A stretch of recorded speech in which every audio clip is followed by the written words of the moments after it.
கர்த்தருடைய நாமத்துக்கு ஸ்தோத்திரம் உண்டாவதாக. தேவன் முன்னாடி நிற்க முடியுமா? அவர் படைத்த இயற்கை முன்னாடியே நாம் நிற்க முடியாது. புயல், காற்று, பெரும் வெள்ளம், நதி, கடல் அலை, இடி முழக்கங்கள், சூறாவளி, சுனாமி, இதற்கு முன்னாடியே நாம் நிற்க முடியலை. இவைகளை எல்லாம் படைத்த தேவன் முன்னாடி நாம் நிற்க முடியுமா?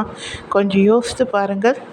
சூரியனை போல் 2 மடங்கு ஒளி வீசுகிறவர், பிரகாசமாக இருப்பார். தேவனை பார்க்க ஒருவனாலும் முடியாது. புயல், காற்று வந்தால் எல்லாவற்றையும் புரட்டி போடுகிறது. பெருமழை, வெள்ளம் வந்தால் எல்லாம் அடித்து செல்கிறது. அதே போல் நதி முன் யாரும் நிற்க முடியாது. அதுவும் நம்மை தள்ளிக்கொண்டே போய்விடும். கடல் அலையை கேட்க வேண்டிய அவசியமே இல்லை. அதுவும் நம்மை இழுத்து கொண்டு மீனுக்கு இரையாக்கும். இல்லை என்றால்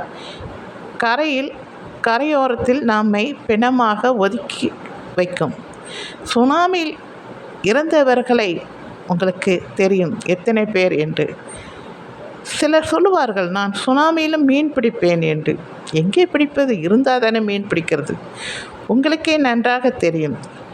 இடி விழுந்து கருகி போனவர்கள் நிறைய பேர். பூகம்பம் வந்து கும்பல் கும்பலாய் பிணத்தை புதைக்க முடியாமல் எரித்தார்கள். கும்பல் கும்பலாய் கொரோனாவில் பெரிய பள்ளத்தில் மண்ணை கொட்டுவது போல் பிணங்களை லாரியில் எடுத்துக்கொண்டு பள்ளத்தில் கொட்டினார்கள். இதையெல்லாம் நாம் டிவி நியூஸில் பார்த்திருக்கிறோம் அல்லவா?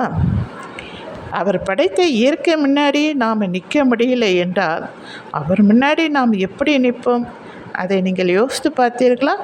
யோசித்து பாருங்கள். சிலர் சொல்லுவார்கள், நான் தேவனை பார்த்தால் அவரை கேள்வி கேட்பேன் என்று.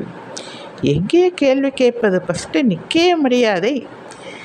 அதுவும் அவர் மகா பரிசுத்தர். அவர் முன்னாடி போகக்கூட முடியாது. பிறகு சொல்லுவார்கள், தேவனுடைய பிள்ளைகள், நான் அவர் அருகே போய் மடியிலே உட்காருவேன் என்று ஆசையாக சொல்லுவார்கள். தேவனை பார்ப்பேன், அவர் மடியில் போய் உட்கார்வேன் என்று. தேவன் சூரியனை போல் பிரகாசமாக இருக்கிறார். அவருடைய சத்தம் இடி முழக்கம், பெருவெள்ளம், கடல் அலை, இரைச்சலை போன்ற மகா சத்தமாய் கம்பீரமாய் இருக்கும்.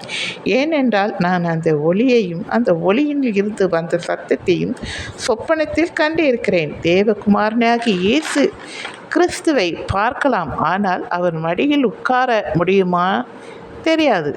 அவர் இருக்கும் காலகட்டத்தில் பரலோகத்தில் இயேசுவின் வலது பக்கத்திலும் இடது பக்கத்திலும் உட்கார சீசர்கள் அனுமதி கேட்கும்போது அவர் சொல்லுகிறார், நீங்கள் தெரிந்துதான் கேட்கிறீர்களா, தெரியாமல் கேட்கிறீர்களா? என் பிதாவுக்கு தான் தெரியும் என்கிறார். இயேசுவின் சீசர்கள் யூதாசை தவிர மற்ற 11 பேரும், யூதாசுக்கு பதில் மத்தியா என்ற சீசர் ஆக 12 பேரும் நிச்சயமாக இயேசு அருகே சிங்காசனம் போடப்பட்டிருக்கும். சிங்காசனம் கொடுக்கப்பட்டிருக்கிறது. ஆனால் வலது பக்கம் யார், இடது பக்கம் யார் என்பது பிதாவாகிய தேவனுக்கு மட்டும்தான் தெரியும். தேவன் தான் தேர்ந்தெடுப்பார் என்றார். நான் மீண்டும் வருகிறேன். தேவனை ஒருவனும் பார்க்க முடியாது என்று சொன்னேன் அல்லவா? ஏனென்றால் அவர் சூரியனை போல பிரகாசமாய் இருக்கிறார்.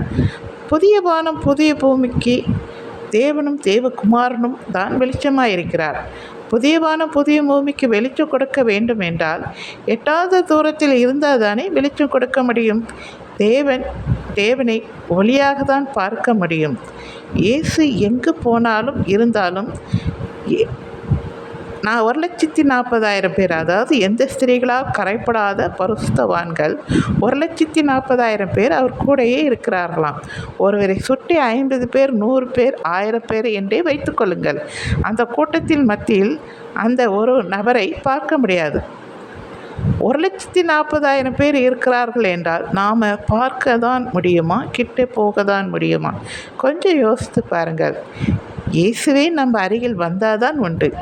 நான் சொல்வது சரியாக இருந்தால் லைக் பண்ணுங்கள், மற்றவர்களுக்கும் ஷேர் பண்ணுங்கள். சரிங்களா? தேங்க்யூ.